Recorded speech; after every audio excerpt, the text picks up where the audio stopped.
So I'm here today with the absolutely lovely Isobelle Carmody. Now, Isobelle is an award-winning fantasy writer, and we're very lucky to have her here to do an IQ seminar with us later on in the year. So, Isobelle, I wanted to know, what do you think is an essential thing that anyone who wants to write fantasy needs? What is the thing that they sort of need to get going?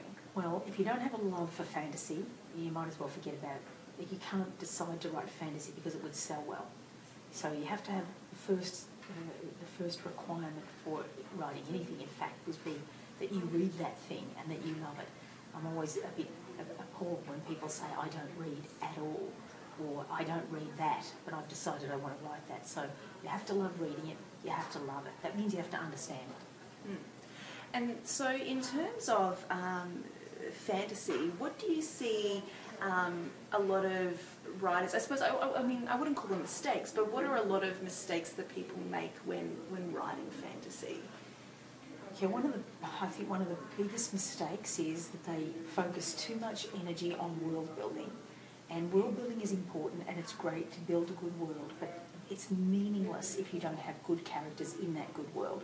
And that means characters that are complex and interesting as real human beings in a realistic novel or in life. They've got to be realistic because they're the window through which you view the world. If your character is limited in any way, then the view they offer the reader will be limited too. So the characterisation must be right, and that usually means it must connect back somehow to you, so that the view you offer is as complex as you are in that sense. So characterisation is really important, equally important to world building. World building should never come to the fore, should never be the front. And that's a mistake people make. They make lists and they make maps and everything, and it's a very constructed process. And it seems to me that it's not that dreamy process of dreaming a world into being.